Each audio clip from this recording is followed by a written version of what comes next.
اللہ تبارک و تعالی جل وعلا کی حمد و ثنا اور حضور نبی اکرم شفیع معظم فخر آدم و بنی آدم صلی اللہ علیہ وسلم کی حضور ناز میں ہدیہ درود و سلام پیش کرنے کے بعد میرے نہایت ہی واجب الاحترام بزرگوں، دوستوں اور بھائیوں، السلام علیکم ورحمۃ اللہ وبرکاتہ۔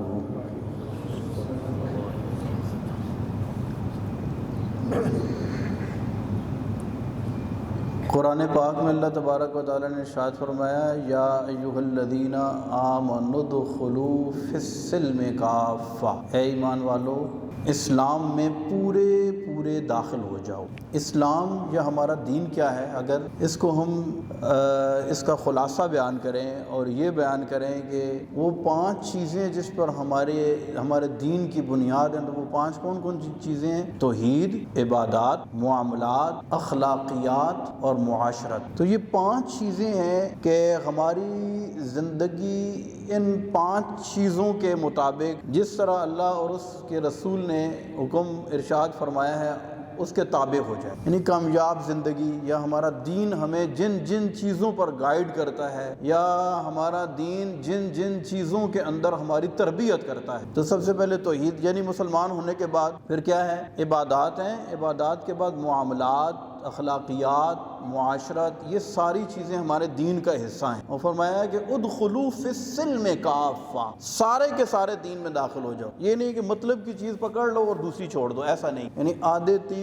تیتر اور آدھے بٹیر نہیں بننا ہے، بلکہ وہ کہتے ہیں دورنگی چھوڑ کر یک رنگ ہو جا، سراسر موم ہو جا، سنگ ہو جا۔ تو پورے کے پورے یعنی ایسے مسلمان بنو کہ ہر چیز کو ایکسیپٹ کرو جو دین تمہیں بتاتا ہے، جس کا حکم دیتا ہے، اور ہر معیار پہ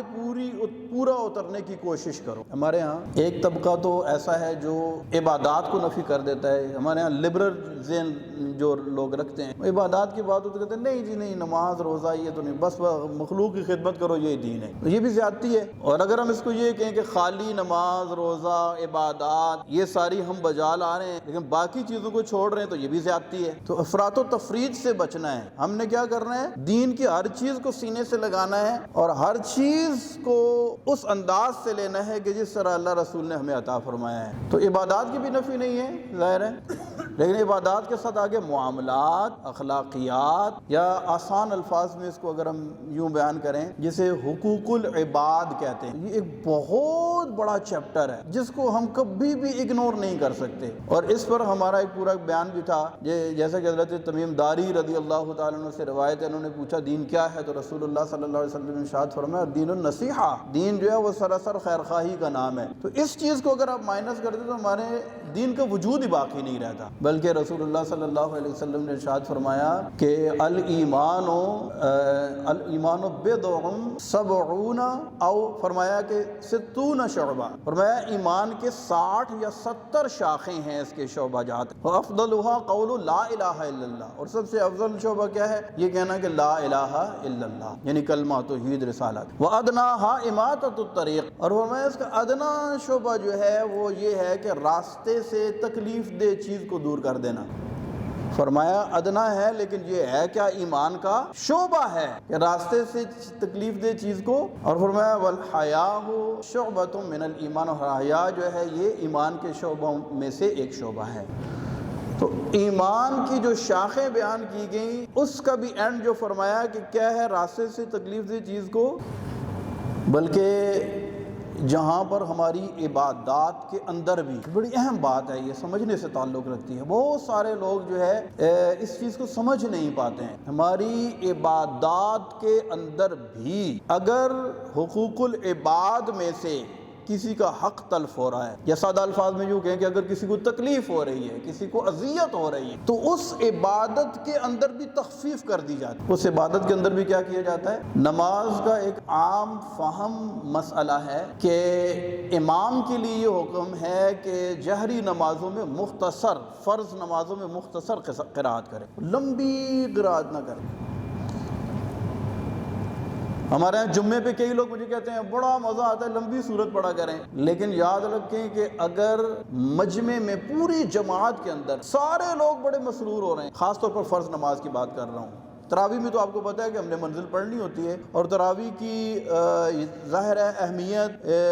فرض نماز کی طرح ہے بھی نہیں، یہ میں فرض جماعت کی بات کر، پوری جماعت میں ہمارے ہاں الحمدللہ بہت بڑا مجمع ہوتا ہے جمعے میں، اگر کسی ایک بندے کے دل میں بھی ملال ہے اور وہ کہتا ہے کہ مختصر قرات ہونی چاہیے، اس کی وجہ کوئی بھی ہو سکتی ہے، کسی کی کمر میں درد ہے، کوئی کھڑا نہیں ہو سکتا ہے، بیمار ہے، کمزور ہے، بزرگ ہے، اور وہ کہتا ہے کہ امام صاحب مناسب قرات کریں، بہت لمبی نہ کریں، جبکہ اس کے مقابلے میں سارے ہی لوگ کہہ رہے ہیں کہ امام صاحب بہت لمبی قرات کریں، تو اس ایک بندے کے ملال کی وجہ سے نماز مکروہ ہو جاتی ہے۔ یہ مزاج ہے ہمارے دین کا، یہ کیا ہے ہمارے دین کا؟ پہلی صف کا ثواب کیا ہے؟ اب ہمارے ہاں تو پہلی صف کے لیے لوگوں کو بلایا جاتا ہے، ہر نماز میں کہتے ہیں پہلی صف میں آ جائیں نا، لوگ پیچھے کھڑے ہو جاتے ہیں، پھر ہم بلاتے ہیں اگلی صف میں آ جائیں، اگلی صف پوری کریں، کرنا پڑتا ہے نا ہر نماز میں اعلان، پھر بھی لوگ دائیں بائیں دیکھتے ہیں، کہتے ہیں یار مجھے نہ ہی جانا پڑے تو اچھا ہے۔ لیکن پہلی صف کا ثواب پہلے بتاتا ہوں اور پھر اس کا کمپیریزن بتاتا ہوں آپ کو کہ ہمارے دین کا مزاج کیا ہے۔ پہلی صف کا ثواب یہ ہے، رسول اللہ صلی اللہ علیہ وسلم نے ارشاد فرمایا ان اللہ و ملائکتہ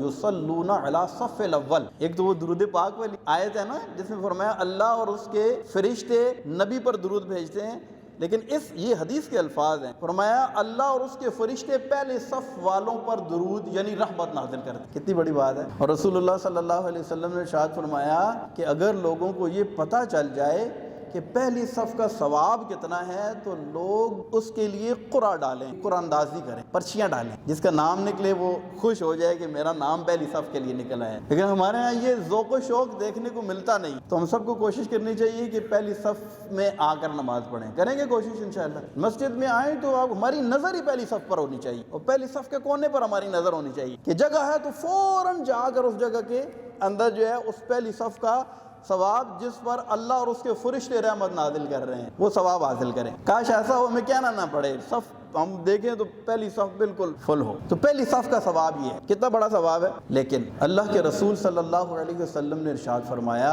کہ جو شخص پہلی صف میں کھڑا ہوا لیکن چونکہ لوگ زیادہ ہو گئے، تنگ ہو گئے، اور اس کو یہ محسوس ہوا کہ میرے یہاں پر کھڑے ہونے کی وجہ سے میرے ساتھ والوں کو اذیت ہو رہی ہے، اور وہ اس وجہ سے پہلی صف چھوڑ کے میں آ گیا، تو اللہ تبارک و تعالیٰ اسے پہلی صف کے مقابلے میں دگنا اجر عطا فرمائے۔ سمجھیں مزاج، ہمارے دین کا مزاج کیا ہے۔ پہلی صف کی کتنی اہمیت بیان کی گئی، کتنا ثواب، قرآن اندازی ڈالو، لیکن تم پہلی صف میں کھڑے ہو گئے ہو، لیکن باقی بھی تو شوق والے آئے ہیں اور پہلی صف جو ہے نا وہ اتنی زیادہ ہو گئی ہے کہ اب پھنس کے کھڑے ہیں۔ اب دل میں خیال آتا ہے کہ پہلی صف ہے، اب لوگوں کو یہ تو پتہ ہے کہ پہلی صف کا ثواب بڑا زیادہ ہے، اسی لیے تو وہ پہلی صف میں آگے اتنی تعداد میں کھڑے ہوئے ہیں، لیکن اگلی بات لوگوں کو نہیں پتا نا، وہ اگلی بات آپ کو سمجھانے جا رہا ہوں۔ اگلی بات یہ ہے کہ اس اذیت کی وجہ سے کہ جو اس کے کھڑے ہونے کی وجہ سے اس صف میں پیدا ہوئی ہے، اس کو دور کرے، اپنے مسلمان بھائیوں کو ریلیکس کرے اور پچھلی صف میں آ جائے، تو فرمایا اس پہلی صف کے مقابلے میں دگنا اسے ملے۔ ہمارے ہاں حج اور عمرے پہ ہم جاتے ہیں، حجر اسود کو بوسہ دیا جاتا ہے۔ اب اگر میں یہاں پر اعلان کروں کہ کس کس نے حجر اسود کو بوسہ دیا ہے تو کچھ لوگ ضرور ہاتھ کھڑا کر دیں، بڑی سعادت کی بات ہے، لیکن میرے لیے یہ محرومی رہی ہے۔ الحمدللہ کئی دفعہ اللہ نے سعادت عطا فرمائی، مکے میں کعبے کے طواف کی سعادت حاصل، لیکن حجر اسود کو بوسہ نہیں دیکھ سکا ہوں ابھی آج۔ کیوں؟ کیونکہ مجھے یہ بات پتہ کہ حجر اسود کو بوسہ دینے کے دوران میں نے جتنے لوگوں کو دھکے مارنے ہیں، میں نے جتنی لوگوں کو تکلیف دینی ہے، اور پھر جا کر بوسہ دے کر بڑے فخر سے کہنا ہے میں نے حجر اسود کو بوسہ دیا ہے، اس سے کہیں بڑھ کر یہ ہے کہ میں بوسہ نہ دوں اور حسرت کے ساتھ دور سے دیکھتے ہوئے استلام پر اکتفا کروں۔ ہمیں تو ثواب زیادہ دیکھنا ہے نا، یہ دیکھنا ہے اللہ راضی کس سے زیادہ ہوتا ہے، یا ہم نے یہ دیکھنا ہے کہ ہماری واہ واہ کس سے زیادہ ہوتا ہے۔ اب آپ کو کئی لوگ ملیں گے، اب ہم نے بدگمانی بھی نہیں کرنی ہے کہ ضرور انہوں نے لوگوں کو دھکے دے کے ہی بوسہ دیا ہوگا، لیکن یہ ایک مشکل سوال ہے کہ آپ نے کسی کو بھی تکلیف نہ دی ہو اور حجر اسود کا بوسہ لیا ہو۔ مشکل ہے نا کہ مشکل نہیں ہے، مجھے بتائیں مشکل کام ہے، لیکن دوسرے مسلمان کو راحت دینا، اس کی اذیت دور کرنا، اس کو تکلیف سے بچانا، یہ اللہ تبارک و تعالیٰ کو بڑا محبوب ہے۔ ایک عورت کے بارے میں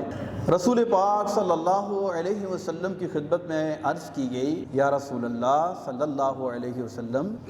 وہ عورت بڑی عبادت گزار ہے، بڑے نفل پڑھتی ہے، صدقہ و خیرات کرتی ہے، تہجد بھی پڑھتی ہے، اشراق چاشت پڑھتی ہے، اوابین پڑھتی ہے، بہت زیادہ عبادت کرتی ہے، لیکن وہ اپنی زبان سے دوسروں کو تکلیف دیتی ہے۔ تو اللہ کے رسول صلی اللہ علیہ وسلم کی زبان حق کے ترجمان سے یہ الفاظ نکلے، ہیا فی النار، وہ دوزخ میں۔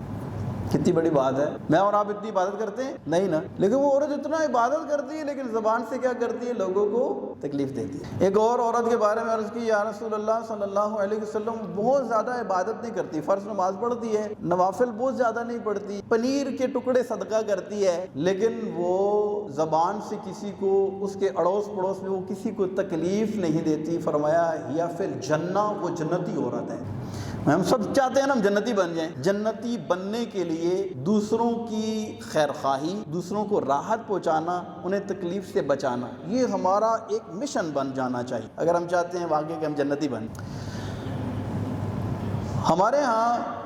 دو طرح کے طبقے ہیں، ایک طبقہ تو وہ ہے کہ جو دوسروں کو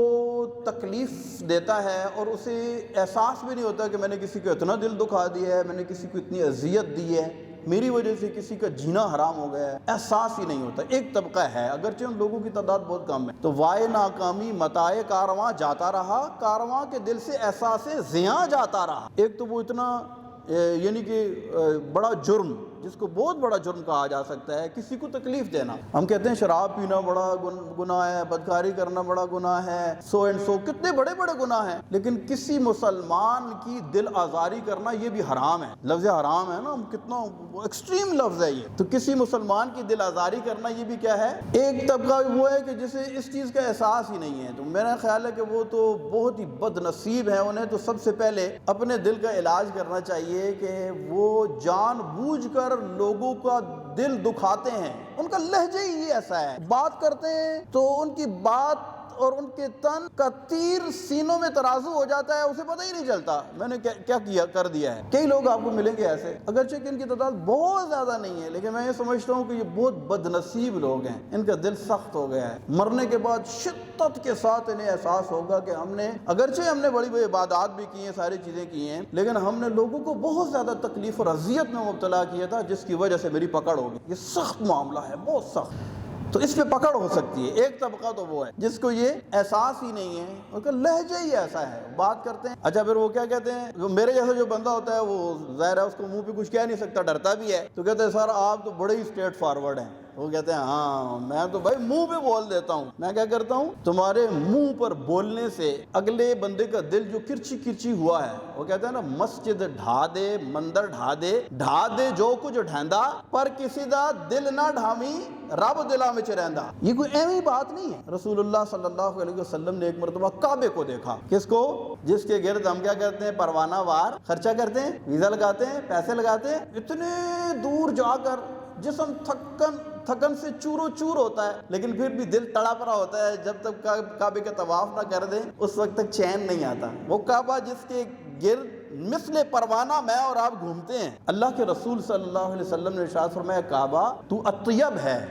بڑا پاکیزہ ہے، تیری حرمت بڑی ہے، تیری عزت بڑی ہے، تیری توقیر بڑی ہے، لیکن ایک مسلمان کی حرمت تجھ سے بڑھ کر ہے۔ ہم بے جا کسی کو اس کے منہ پر بے عزت کر دیتے ہیں، اور ہم اپنے آپ کو اسٹریٹ فارورڈ تصور کرتے ہوئے بڑی بہادری کا مظاہرہ کرتے ہیں، سامنے والے کا دل دکھاتے ہیں، اور ہم یہ سمجھتے ہیں کہ ہم نے بڑی بہادری کی۔ ہر جگہ ایسا ہو یہ ضروری بھی نہیں ہے، لیکن یہ انتہائی شرمناک ہے، خاص طور پر وہ موقع کہ سامنے والا آپ کے سامنے نہیں بول پا رہا اور آپ اس موقع کا فائدہ اٹھاتے ہوئے اس کا دل دکھا رہے ہیں۔ خیر ہم عرض کر رہے تھے ایک طبقہ تو وہ ہے کہ جسے اس متاع کارواں کے ضائع ہونے کا احساس ہی نہیں ہے، اس کو پتہ ہی نہیں ہے کہ میں نے لوگوں کو کتنے دل دکھائے اور دکھاتا چلا جاتا ہوں، میرا لہجہ ہی ایسا ہے، میرا رویہ ہی ایسا ہے۔ لیکن ایک طبقہ ایسا ہے کہ جس کو اس چیز کا احساس، اب ہمارے یہاں اکثریت ایسے اچھے لوگ کہ جو یہ نہیں چاہتے کہ میری وجہ سے کسی کا دل دکھ، کسی کی دل آزاری ہو، لیکن وہ نادانستہ طور پر، نہ چاہتے ہوئے، غیر ارادی طور پر لوگوں کا دل دکھاتے، اس سے اگلے بندے کو رنج ہوتا ہے،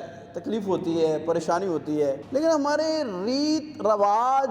ہمارے معاشرے کا ایک حصہ بن گیا ہے کہ ہم وہ چیزیں کرتے ہیں جب سے اس سے لوگوں کو تکلیف ہوتی ہے، ان چند چیزوں کو انشاءاللہ میں تھوڑا سا ہائی لائٹ کروں گا۔ یہ ٹاپک بہت وسیع ہے، جن کو تو احساس ہی نہیں ہے، میں نے ان کے بارے میں عرض کر دی ہے کہ ان کو اپنے دل کا کیا کرنا چاہیے، سب سے پہلے علاج کرنا چاہیے کہ کسی کو تکلیف دینا کتنا برا ہے، اور جن کو احساس ہے لیکن غیر ارادی طور پر ہم لوگوں کی پریشانی کا سبب بن جاتے ہیں، ان کے لیے انشاءاللہ چند باتیں عرض کروں گا، اس کے بعد ہمارا ٹائم ختم ہو جائے گا۔ اس میں ایک چیز ہے وقت۔ کیا ہم کسی کا وقت ضائع کرتے ہیں، وہ کوف میں مبتلا ہوتا ہے، اذیت ہوتی ہے، پریشانی ہوتی ہے، لیکن ہمیں اس چیز کا احساس نہیں ہو رہا ہوتا کہ میری وجہ سے یہ بندہ پریشان ہے۔ اس میں ایک مثال دیتا ہوں، ہمارے ہاں جو جیسے شادیوں کی سیزن ہے، شادی ہال اور مارکیز کے اندر ہمارے ہاں فنکشنز ہوتے ہیں، آپ کو پتہ ہے ولیمہ ہوتا ہے، بارات ہوتی ہے، لوگ جاتے ہیں، انویٹیشن کے اوپر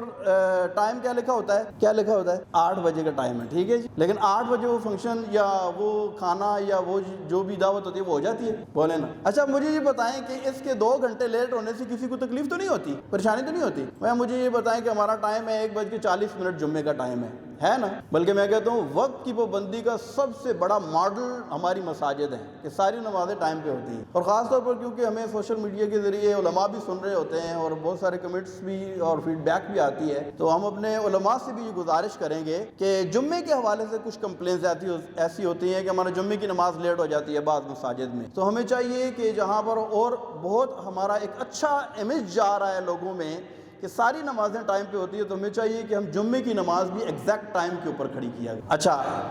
شادی حال کی بات ہو رہی ہے، ٹائم کیا لکھا ہے، 8 بجے۔ اب جو بیچارہ شریف آدمی فکس 8 بجے چلا گیا، اب اس کی تو پھر رات گئی، اب جب تک آخری بندہ نہیں آئے گا اس وقت تو پروگرام سٹارٹ نہیں ہوگا۔ ہمارے ہاں وقت کی بربادی اور بہت سارے لوگوں کی اذیت کا سبب یہ بھی بنتا ہے کہ ہمارے جو تقریبات ہوتی ہیں وہ لیٹ ہو جاتی ہیں، وقت کچھ اور لکھا ہوتا ہے، بھائی انویٹیشن کے اوپر ہی آپ 10 لکھ دیں، اب 10 لکھیں گے تو لوگ 12 بجے آئیں گے، لیکن یہ رواج اللہ کرے کہ ہم بدلنے میں کامیاب ہو جائیں، لیکن یہ کو کون بدلے گا؟ میں اور آپ بھی بدلیں گے، فرشتے تو آگے نہیں بدل سکتے اس کو، تو یہ کام کس نے کرنا ہے؟ یہ ہم نے ہی کرنا ہے۔ اے کاش کہ یہ ریت کوئی ڈالے اور یہ کرے۔ ہمیں بھی اس طرح کا تجربہ ہوا ہے، بہت کم، آٹے میں نمک کے برابر سے بھی کم لوگ ایسے ہیں جنہوں نے واقعی یہ دکھایا ہے کہ انہوں نے وقت کی پابندی کی ہے، کیونکہ ہمارا شعبہ ہے نکاح، اور ظاہر ہے کہ اس معاشرے میں رہتے ہیں اور بارات، شادیاں اور یہ معاملات سارے ہم بھی اٹینڈ کرتے ہیں، لیکن بہت کم تعداد ایسی ہے کہ جن کا ہم کہتے ہیں فوجی ٹائم ہوتا ہے۔ ہمارے یہاں فورسز کا ڈسپلن اور ٹائم ٹیبل یہ مشہور ہے، تو کہتے ہیں یار اس بندے کا بالکل صحیح فوجی ٹائم ہے، یہ ٹائم ٹو ٹائم سارے کام کرتا ہے، لیکن اکثریت ایسی ہے کہ وقت ضائع کرتی ہے، جس کی وجہ سے بہت سارے لوگوں کی غیر ارادی طور پر دل آزاری کی جا رہی ہوتی ہے۔ اب یہ وہ لوگ ہیں کہ جو چاہتے نہیں ہیں کہ ہم لوگوں کا دل دکھائیں، لیکن اس وقت کو ضائع کر کے وہ لوگوں کی تکلیف کا سبب بن رہے ہوتے ہیں۔ ایک مثال۔ دوسری اس کی مثال یہ ہے کہ ہم جب غلط گاڑی پارک کرتے ہیں، ہم کیا کرتے ہیں؟ غلط گاڑی پارک کرتے ہیں، یا ہم کوئی راستہ تنگ کر دیتے ہیں، یا کسی راستے کو بند کر دیتے ہیں، یہ بھی بہت زیادہ اذیت اور تکلیف کا سبب بنتا ہے۔ ہمارے یہاں جب راستے بند ہو جاتے ہیں تو مجھے یہ زیادہ وضاحت کرنے کی ضرورت نہیں ہے کہ کتنی زیادہ اذیت۔ اس کے ساتھ ساتھ وہ لوگ جو راستہ تنگ کر دیتے ہیں، ٹھیلے لگا لیتے ہیں، 10 فٹ کی دکان ہے، 20 فٹ تک ان کا سامان پھیلا ہوا ہوتا ہے، آنے جانے والوں کو تکلیف ہوتی ہے۔ یہ راستہ جو ہے یہ آنے جانے والوں کا حق، راستے جتنے بھی ہوتے ہیں، چاہے وہ روڈ ہو، پیدل چلنے والا راستہ ہو، جو بھی، تو ہمارے راستہ بند کرنے یا ہمارے گاڑی غلط پارک کرنے، شروع میں ہم نے، جن لوگوں نے شروع سے ہماری بات کو سنا ہے، ہم نے شروع میں سٹارٹ میں یہ بات کہی ہے کہ ہمارے یہاں بہت ساری عبادات کے اندر تخفیف ہو جاتی ہے جب لوگوں کی اذیت کا معاملہ ہو جاتا ہے۔ اب ہمارے یہاں مسجد میں آپ کو پتہ ہے کثیر تعداد میں گاڑیاں ہوتی ہیں، ہم نماز کے لیے آئے ہیں، اچھے کام کے لیے آئے ہیں، عبادت کے لیے آئے ہیں، لیکن اگر ہم نے گاڑی غلط ٹیڑھی میڑھی پارک کر دی اور پیچھے نکلنے والے کو تکلیف، اور ہم مسجد میں بیٹھے ہوئے ہیں، ہم کیا کرنے آئے ہیں؟ عبادت کرنے آئے ہیں۔ وہ عبادت جو پہلی صف کو بھی اللہ تبارک و تعالی اس وجہ سے کہ اذیت نہ ہو چھوڑنے سے ڈبل ثواب دیتا ہے، تو جو بندہ گاڑی درمیان میں پارک کر کے آ کے ادھر نفل پڑھ رہا ہے، مجھے بتائیں اسے زیادہ ثواب ملے گا؟ بولیں اسے زیادہ ثواب ملے گا؟ غلط گاڑی چاہے مسجد کے باہر ہو یا کسی بھی جگہ ہو، پراپر گاڑی پارک کرنے سے پہلے سوچ لیں کہ اگلے بندے نے کس طریقے سے نکلنا ہے، اس کا کوئی نہ کوئی سولوشن سوچ لیں۔ میں ایک ملک میں تھا، ہر بندے نے گاڑی کے جو فرنٹ سکرین ہے ادھر اپنا سیل نمبر لکھا ہوا تھا، ہر بندے نے لکھا ہوا تھا، کیونکہ پارکنگ کا ایشو تو آپ کو پتہ ہے پوری دنیا کے اندر موجود ہے۔ اس سے یہ فائدہ ہوتا ہے کہ خدا نہ خواستہ اگر کوئی پھنسا ہوا بندہ آیا تو اس نے فوراً نمبر دیکھا اور کال کی، اس نے کہا کہ بعض اوقات اس طرح ہوتا ہے سامنے کسی آفس میں ہی بندہ بیٹھا ہے لیکن کیا پتا ہے کہ یہ گاڑی اس کی ہے، تو فوراً کال کرتے ہیں، کہتے ہیں بھائی اپنی گاڑی تھوڑا پیچھے، وہ کہتا ہے ٹھیک ہے میں گاڑی پیچھے کرتا ہوں تو نکال۔ اللہ کرے کہ یہ بھی ایک رواج ہمارے ہاں ہو جائے کہ ہم اپنا نمبر آگے لکھے۔ بہرحال یہ ایک ضمناً بات تھی، راستے بند کرنا، راستوں کو تنگ کرنا۔ رسول اللہ صلی اللہ علیہ وسلم کی خدمت میں ایک مرتبہ ایک صحابی عرض کرتے ہیں ہم جہاد پر تھے اور دوران جہاد ہم راستے پر تھے تو لوگوں نے راستے میں بیٹھنا شروع کر دیا، تو رسول اللہ صلی اللہ علیہ وسلم نے ارشاد فرمایا کہ ان سب لوگوں کے اندر اعلان کر دو کہ جو گزرگاہوں یعنی راستوں کو بلاک کرتا ہے یا ان کو تنگ کرتا ہے اسے جہاد کا ثواب نہیں ملے گا یا کم ملے گا۔ عبادات اور دوسری طرف معاملات، حقوق العباد۔ اللہ تبارک و تعالی ہمیں عمل کرنے کی توفیق عطا فرمائے۔